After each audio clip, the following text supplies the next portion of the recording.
नमस्कार. आकाशवाणी औरंगाबाद केंद्राच्या बातमीपत्रात मी अपर्णा अध्यापक आपलं स्वागत करते. ठळक बातम्या. राज्य रस्ते विकास महामंडळाचे व्यवस्थापकीय संचालक राधेश्याम मोपलवार यांना पदावरून हटवण्याची मुख्यमंत्र्यांची घोषणा. गृहनिर्माण मंत्री प्रकाश मेहता यांची चौकशी करण्याचं आश्वासन. राज्यभरातल्या रस्त्यांच्या दुरावस्थेबाबत मुंबई उच्च न्यायालयाकडून नाराजी व्यक्त. औरंगाबाद शहरातली अनधिकृत धार्मिक स्थळांची आणखी 10 अतिक्रमणं काढली आणि श्रीलंकेविरुद्धच्या दुसऱ्या क्रिकेट कसोटी सामन्यात भारताच्या 3 बाद 344 धावा. आता सविस्तर बातम्या. राज्य रस्ते विकास महामंडळाचे व्यवस्थापकीय संचालक राधेश्याम मोपलवार यांना वादग्रस्त ध्वनिफितीची चौकशी पूर्ण होईपर्यंत पदावरून हटवल्याची घोषणा मुख्यमंत्री देवेंद्र फडणवीस यांनी काल विधानसभेत केली. हिंदू या वृत्तपत्रात पंतप्रधान कार्यालयानं मोपलवार यांच्यावर आक्षेप घेतल्याचं वृत्त आलं होतं. त्यावर शासनानं काय कारवाई केली असा सवाल काँग्रेसचे नेते पृथ्वीराज चव्हाण यांनी सभागृहाबाहेर वार्ताहरांशी बोलताना उपस्थित केला. मोपलवारांना फक्त पदावरून हटवल्यानं विरोधकांचं समाधान झालं नाही. गृहनिर्माण राज्यमंत्री प्रकाश मेहता यांच्या राजीनाम्याची विरोधकांनी लावून धरलेली मागणी आणि लातूरमधल्या महिला तस्करीचा सत्ताधाऱ्यांनी उपस्थित केलेला मुद्दा यांचे तीव्र पडसाद विधिमंडळाच्या दोनही सभागृहात काल उमटले. यामुळे दोनही सभागृहांचं कामकाज दुपारीच दिवसभरासाठी तहकूब झालं. विधान परिषदेचे सभापती रामराजे नाईक निंबाळकर यांनी काल दुपारी सर्व पक्षांच्या गटनेत्यांची बैठक बोलावून सत्ताधाऱ्यांच्या बहिष्कार मुद्द्यावर तोडगा काढला. त्यानंतर कामकाज सुरू झालं. सर्व सदस्यांनी सहकार्य करून विधान परिषदेची परंपरा कायम राखावी असं आवाहन सभापतींनी केलं.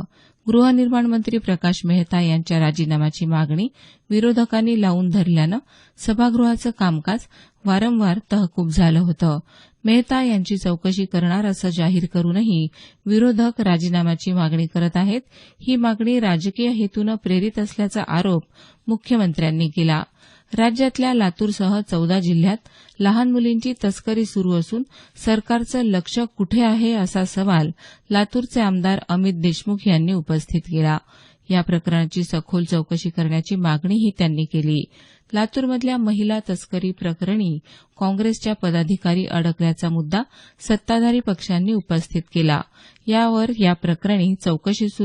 चौकशी सुरू असून दोषींवर कडक कारवाई केली जाईल असं लातूरचे पालकमंत्री संभाजी पाटील निलंगेकर यांनी सांगितलं. कर्जमुक्ती आंदोलनात शेतकऱ्यांवर दाखल झालेले गुन्हे सरकारनं तात्काळ रद्द करावे अशी मागणी शिवसेनेचे आमदार सुनील प्रभू यांनी केली. शिवसेनेचे सर्व आमदार या संदर्भात मुख्यमंत्र्यांना निवेदन देणार असल्याचं त्यांनी सांगितलं. मुंबईसह राज्यभरातल्या रस्त्यांच्या दुरावस्थेबाबत मुंबई उच्च न्यायालयानं तीव्र नाराजी व्यक्त केली आहे. राज्यातल्या जनतेला चांगले रस्ते देणं हे तुमचं कर्तव्य असूनही तुम्ही ते पार पाडत नाहीत ही लाजिरवाणी बाब आहे. खड्ड्यांमुळे नागरिकांना जीव गमवावा लागतोय. आणखी किती बळी हवेत असा संतप्त सवाल करत मुख्य न्यायाधीश मंजुळा चेल्लूर यांनी काल राज्य सरकार आणि महानगरपालिकांना धारेवर धरलं. स्थानिक प्रशासन खड्ड्यांची दखल घेत नसेल तर नागरिकांनी महाराष्ट्र राज्य विधी सेवा प्राधिकरणाच्या सचिवांकडे आपल्या तक्रारी पोहोचवाव्यात अशी सूचनाही न्यायालयानं केली. पॅरालिम्पिक खेळांमध्ये सुवर्णपदक पटकावलेला देवेंद्र झांझरिया आणि भारतीय हॉकी संघाचा माजी कर्णधार सरदार सिंग यांची क्रीडा क्षेत्रातल्या सर्वोच्च राजीव गांधी खेल रत्न पुरस्कारासाठी निवड समितीनं शिफारस केली आहे. तर अर्जुन पुरस्कारासाठी 17 खेळाडूंची शिफारस केली आहे. यात क्रिकेटपटू चेतेश्वर पुजारा आणि हरमनप्रीत कौर, पॅरालिम्पिक पदक विजेता मरियप्पन थंगवेलू आणि वरुण भाटी, गोल्फपटू एसएसपी चौरसिया आणि हॉकीपटू एसव्ही सुनील यांच्या नावाचा समावेश आहे. यावर अंतिम निर्णय क्रीडा मंत्रालय घेणार आहे. नाशिक जिल्ह्यातल्या बाजार समित्यांमध्ये कांद्याचे भाव सातत्यानं वाढत असून आज 2000 ते 2100 रुपये प्रति क्विंटल असा भाव मिळाला. येवला इथल्या बाजार समितीत कांद्याला 1900 रुपये प्रति क्विंटल भाव मिळाला तर लासलगाव इथं 1875 रुपये भाव मिळाला. राज्यात हा सर्वाधिक भाव मिळाला असल्याचा दावा बाजार समितीचे सभापती अरुण वाघ यांनी केला आहे. बुधवारी बाजारात सुमारे 7,000 क्विंटल कांद्याची आवक झाली. बीड जिल्हा मध्यवर्ती सहकारी बँकेच्या घोटाळा प्रकरणाचा तपास लवकरात लवकर पूर्ण करावा आणि दोषींवर कारवाई करून त्यांच्या मालमत्तांवर बोजा टाकून वसुली करावी असे निर्देश उच्च न्यायालयाच्या औरंगाबाद खंडपीठानं काल दिले.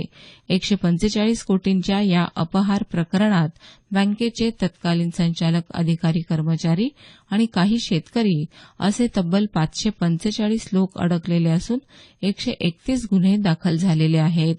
हे बातमीपत्र आकाशवाणीच्या औरंगाबाद केंद्रावरून प्रसारित केलं जात आहे. आमचं हे बातमीपत्र newsonair.com या संकेतस्थळावरही उपलब्ध आहे. औरंगाबाद शहरातल्या अनधिकृत धार्मिक स्थळांच्या अतिक्रमण हटवण्याच्या कारवाईत काल महानगरपालिकेनं आणखी 10 अतिक्रमणं काढली. दरम्यान या कारवाईला आक्षेप घेत वक्फ मंडळानं दाखल केलेल्या याचिकेची सुनावणी काल उच्च न्यायालयाच्या औरंगाबाद खंडपीठात झाली. अतिक्रमण हटवण्याचा आदेश सर्वोच्च न्यायालयानं 2008 मध्ये दिलेला असताना आतापर्यंत दाद का मागण्यात आली नाही असा सवाल न्यायालयानं सुनावणी दरम्यान विचारला. शिवाय वक्फ मंडळाचे अधिकारी शासकीय कर्मचारी असताना खासगी मालकीच्या धार्मिक स्थळांविषयी वक्फ मंडळ कशी काय दाद मागू शकते असा सवालही न्यायालयानं केला. याचिका मागे घेण्याबाबत विचारलं असताना वक्फ मंडळानं न्यायालयाकडे 1 दिवसाचा कालावधी मागून घेतला आहे. दरम्यान बेकायदेशीर धार्मिक स्थळं काढून टाकण्याच्या महानगरपालिकेच्या मोहिमेची गंभीर दखल घेण्याची मागणी औरंगाबादचे खासदार चंद्रकांत खैरे यांनी काल मुख्यमंत्री देवेंद्र फडणवीस यांची मुंबईत भेट घेऊन केली. यामुळे औरंगाबाद शहरात कायदा आणि सुव्यवस्थेचा प्रश्न निर्माण होऊ शकतो असं त्यांनी यावेळी मुख्यमंत्र्यांना सांगितलं. यावर मुख्यमंत्र्यांनी या प्रकरणाची दखल घेत महाअधिवक्ता यांना या न्यायालयीन प्रकरणात लक्ष घालण्याची सूचना केली. लातूर जिल्हा परिषदेच्या शिक्षण विभागातल्या 262 बोगस तुकड्या वाटप प्रकरणाच्या चौकशीत दोषी आढळलेल्या संबंधित अधिकारी संस्थाचालकांवर गुन्हे दाखल करण्याचे आदेश मुंबई उच्च न्यायालयाच्या औरंगाबाद खंडपीठानं काल दिले. या प्रकरणी गेल्या 13 डिसेंबर रोजी जनहित याचिका दाखल करण्यात आली आहे.